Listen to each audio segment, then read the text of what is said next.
There she is, boys. Modified engine. She's putting about 370 horsepower to the rear wheels. I love her. But my daily driver is the Chevy shitbox.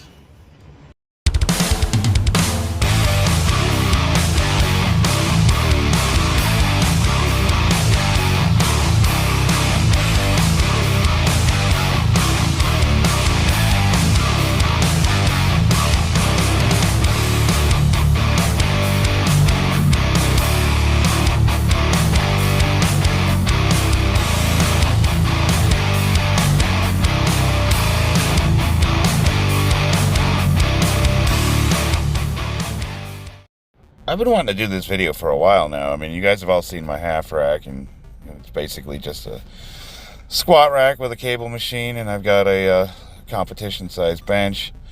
But I kind of wanted to give an overview of the equipment that I think is essential, starting from what I feel is most important to least important.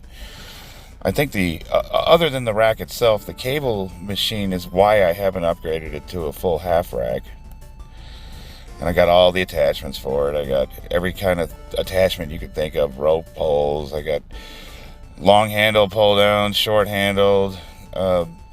This right here is a cheesy little rowing machine, and it looks really, really stupid, but it doesn't take up much room, and it actually works really good. So that's why I haven't gotten rid of it.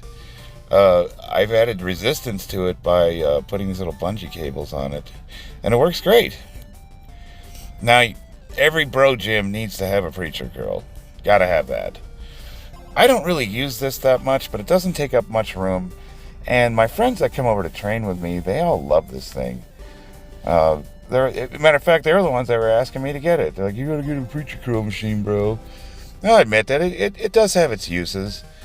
But, you know, it wasn't expensive. It was under $200, and it doesn't take up much room. The big thing for me is I have to really be choosy about the equipment I have, because I don't have much space.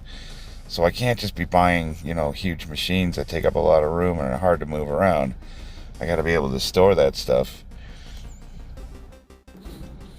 Next up is the Roman chair. I think everybody should have one of these. They don't take up much room. They fold up, and they're so versatile. I can use them to work abs. I can use them to work the posterior chain. I can do, curls with it. I could do flies, rear delts, rows. If you're going to do like heavy barbell rows, though, you need to get one that's got a sturdier build than this one. The steel is too thin to go super heavy. If I put like 300 pounds on a barbell, I'd probably bend it. But it does come in very, very handy. Now, I modify a lot of my own equipment.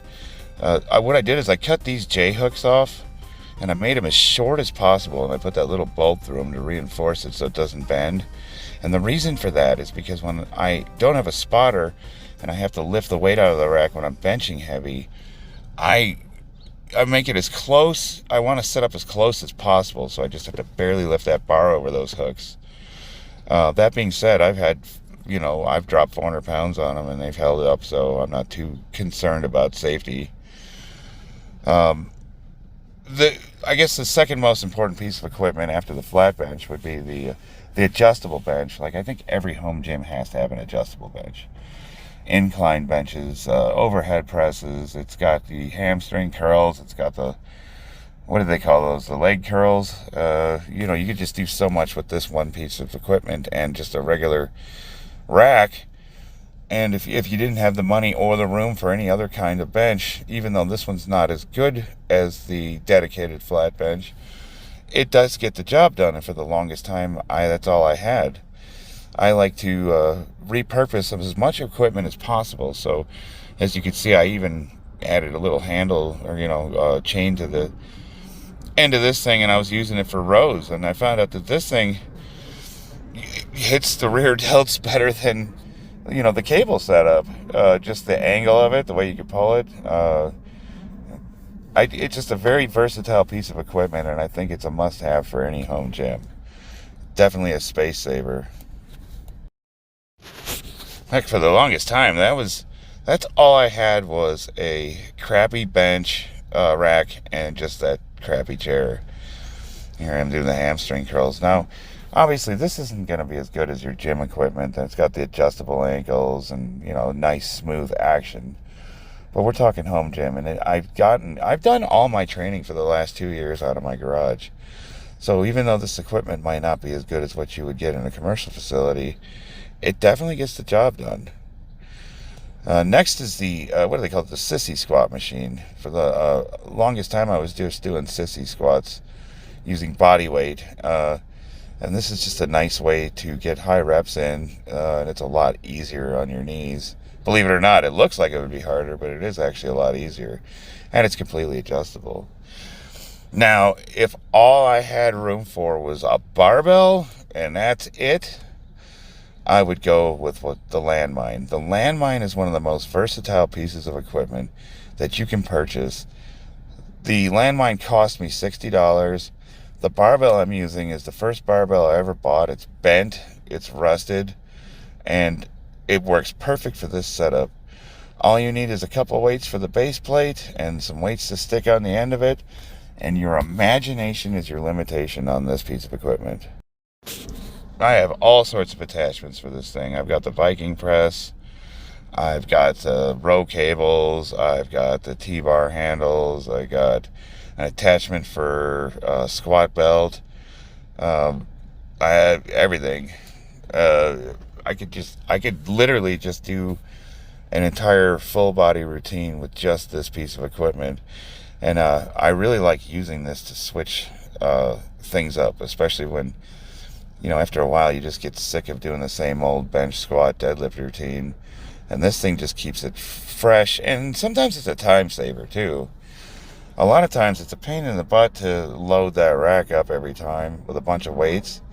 Where this, you just got to throw, a few weights on the end of a barbell and you can just go at it.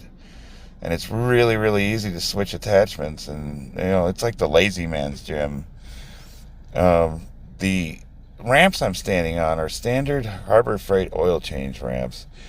And I use those for everything. They were under $40, and I use them as like spotting blocks. I use them to squat off of. I use them to brace my feet when I'm doing cable rows using my half rack. They come in handy for everything. I was using them for rack pulls for deadlifts.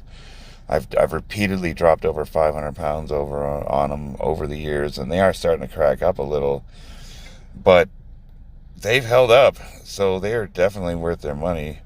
Here I am using the T-bar row handles, and you can switch those around and get different angles out of them. So it's just a very versatile piece of equipment. Obviously, no gym would be complete without dumbbells, and since I don't have a lot of space or money, I have just purchased the adjustable dumbbells, the 1-inch ones, and I've got over 200 pounds of 1-inch weights that I can put on there to adjust them. So I can make barbells as big as those handles will hold, or dumbbells rather, I'm sorry. Here I've got 2 adjustable kettlebells, the same theory. I don't have a ton of room or a ton of money, and they're both, they take up a lot of space and they cost a lot. They're prohibitively expensive for most people. So I have these adjustable ones where I can just throw as much weight on there and make them as heavy as I want. They're big enough to hold about 100 pounds of 1-inch weights. And another really versatile piece of equipment that you could do a lot with. Here I've got the big 2-inch dumbbells. Those are adjustable. There we've got all the bands. I've got a deadlift bar, Texas deadlift bar. I've got a 1-inch standard bar. I've got a Titan powered bar. I got a cambered, a cap barbell cambered bar. This is my workbench. This is where I do everything from all my tinkering. I play video games. I work on RC cars. I work on guns. I tinker. There's a built-in router. I got my drill press. I got all my tools. I have everything to do, like full fabrication. The only thing I'm missing right now is a welder. But I can do the rest. It's a portable air conditioning unit. And living in the desert, right there is the most important piece of equipment, which is the swamp cooler. Because I'll tell you what, it gets hot out here. But as you can see, I got a lot going on in a little bit of space. And even though, you know, it looks quite cramped in here, but this is my little slice of heaven, my little castle.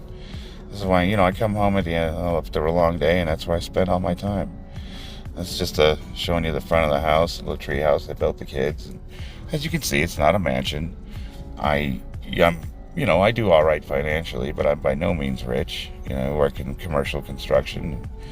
I make enough to support a family and have a few nice things. And I've, over time, accumulated all this stuff, and this is just where I go at the end of the day to find my little peace and quiet. It's where I like to be. And I just wanted to show you guys.